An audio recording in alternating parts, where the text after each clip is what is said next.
મહારાષ્ટ્રના ગૌ કતલખાનામાં જઈ રહી છે, એવો ભારતીય જનતા પાર્ટીના જ નેતા એ સમય હતા જ્યારે આરોપ મૂકવામાં આવ્યો. જો કે પછી અમૂલે એનો ઇનકાર કર્યો હતો, પણ આવો આરોપ થયો તો ઘણા બધા સાધુ સંતો પણ આરોપ મૂકે છે અને કહે છે કે હર્ષ સંઘવી જે કહી રહ્યા છે એ સદંતર જૂઠું છે, કારણ કે ગૌચર રહ્યા નથી.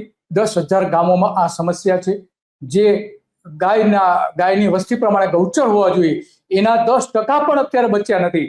બાકીની 90% ગાયો તો કાં બંધાઈને રહે છે અથવા તો એના માટેની પૂરતી જે વ્યવસ્થા હોવી જોઈએ વ્યવસ્થા પણ દેખાતી નથી ક્યાંય. અને એટલા માટે આપણે આજે આની ચર્ચા કરવી છે કે હર્ષ સંઘવીએ જે ગઈકાલે માલધારી સમાજના એક ધાર્મિક મહોત્સવમાં જે વાતો કરી હતી એની વાતો આપણે આજે કરવી છે. એમણે શું કહ્યું તો પહેલા સાંભળી લઈ, પછી સામનેની લડાઈ, આ ગૌ હત્યારાઓની સામનેની લડાઈમાં તમે સૌ માલધારી ભાઈઓ સહયોગ આપશો કે નહીં? એ મારી માતાઓ સહયોગ આપશો કે નહીં? એ આટલા વર્ષથી તમે સૌ લોકોએ આ ગૌ માતાની રક્ષા કરવા માટે જે કામ કર્યું છે ને, એ તમારા સૌના સહયોગમાં આપણી જ ભારતીય જનતા પાર્ટીની સરકારે, આપણા નરેન્દ્રભાઈએ ગૌ હત્યાની સામે સૌથી પહેલો કાયદો એ આપણા ગુજરાતમાં લાવ્યો હતો. અને આ કાયદો આવતાની સાથે વટ કોનો પડ્યો ભાઈ? કોનો વટ પડ્યો? અને એ હવે વટ મજબૂત પડવો જોઈએ કે નહીં? હજી આગળ વધવાનું છે કે નહીં? તો આ હર્ષ સંઘવી વાતો તો કરે છે, ઘણી બધી વાતો કરે છે, પણ રાજ્યમાં દબાણો કેટલા છે? જો આ વિધાનસભામાં 3-4 દિવસ પહેલા જ આ અહેવાલ આવેલો હતો કે 26 જિલ્લાઓમાં 7,650 ગૌચરની જમીન ઉપર દબાણો છે. એમાં કયા જિલ્લામાં કઈ દબાણો છે એ બધી જ વાત કરવામાં આવી હતી. અને ગામમાં ઠેર ઠેર દરેક જગ્યાએ આ દબાણોની વાત અત્યારે આવી રહી છે.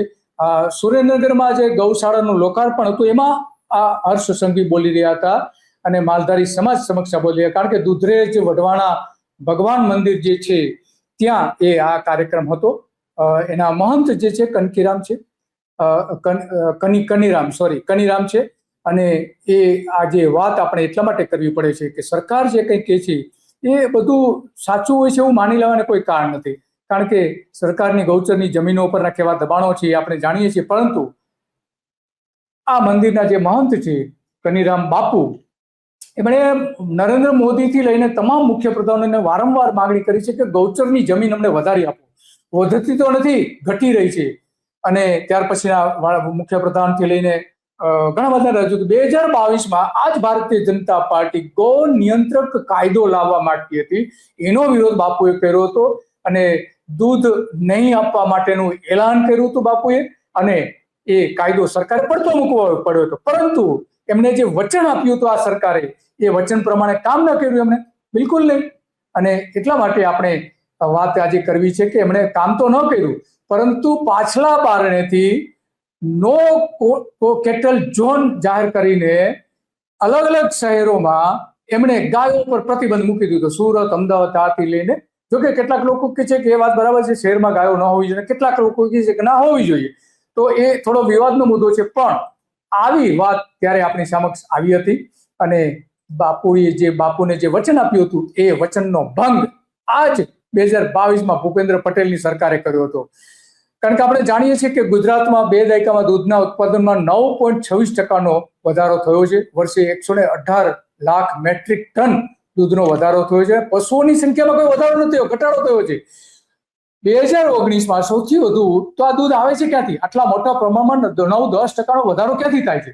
2019માં સૌથી વધુ પશુધન પશ્ચિમ બંગાળમાં હતું. 2018ની તુલનાએ પશ્ચિમ બંગાળમાં પશુધનમાં 23% વધારો થયો હતો અને ગુજરાતમાં ઘટાડો થયો હતો. તો આ દૂધ આવે છે ક્યાંથી? સવાલ એ આવીને હમણાં જ આપણે જાણીએ છીએ કે કેટલાક લોકોએ જે દૂધના ટેન્કરો પકડેલા હતા, નકલી દૂધ, સાવ નકલી દૂધ, અને એમણે આરોપ મૂક્યો હતો ગુજરાતમાં રોજના 300 નકલી દૂધના ટેન્કરો આ રીતે આપવામાં આવે છે. તેલંગાણામાં 21% વધારો થયો, આંધ્રપ્રદેશમાં 16% વધારો થયો, બિહારમાં 11% વધારો થયો, મધ્યપ્રદેશમાં પણ 11-12% વધારો થયો, ગુજરાતમાં માત્ર 0.95% વધારો થયો. અને ગૌવંશમાં એટલે કે ગાયોની સંખ્યામાં તો ઘટાડો થયો. 2021 પ્રમાણે ગુજરાતમાં ગાયો 7 વર્ષમાં 3.50 લાખ ઘટી છે. એની સામે ભેંસોની જે સંખ્યા છે એ 1.50 લાખ વધી છે. તો આ ગાયોની સંખ્યા જે 2012 હતી, જ્યારે નરેન્દ્ર મોદી મુખ્યપ્રધાન હતા ત્યારે 99,83,000 એટલે કે સમજો ને 1 કરોડ ગાયો હતી, અને 2019માં 96 લાખ ગાયો થઈ ગઈ હતી, 96,23,000. તો આ મોટો પ્રમાણમાં ઘટાડો થયો. 2012 પ્રમાણે 2025ની જો સરખામણી કરવામાં આવે તો 1,25,00,000 ગાયો અને ગાયો અત્યારે હોવી જોઈએ. અને એની સામે મોટા જે પશુઓ છે ગાય અને ભેંસની સરખામણીમાં અને બીજા બધા પશુઓ જો આપણે ગણીએ તો 6 પશુ દીઠ 40 એકર ગૌચર હોવું જોઈએ. એટલું ગૌચર પણ એનું અડધું પણ ગૌચર નથી રહ્યું અત્યારે. 2 કરોડ મોટા પશુ પ્રમાણે ગુજરાતમાં 35 લાખ હેક્ટર ગૌચર હોવું જોઈએ. પરંતુ આજે આપણે જાણીએ છીએ કે 10,000 ગાયો ગામોમાં, એમાં 3,000 ગામોમાં તો 0 ગૌચર છે, અને બાકીના જે 7,000 સરકારે જાહેર કરેલા છે એ અને જે કેટલાક ઉદ્યોગોને આપેલા છે એ પ્રમાણે આપણે ગણીએ તો 10 થી 11,000 ગામડાઓમાં ગૌચર ખતમ થઈ ગયું છે. ખરેખર તો ગૌભક્ત ભાજપના રાજમાં ગાયોની સંખ્યા 7 વર્ષમાં 1,20,00,000ની અથવા તો 1,25,000ની આસપાસ થવી જોઈતી હતી.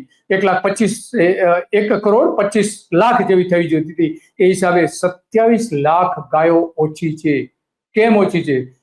કારણ કે આપણે જાણીએ છીએ કે ગૌવંશની હત્યા થઈ રહી છે. એનો મતલબ સીધો જ નીકળે છે.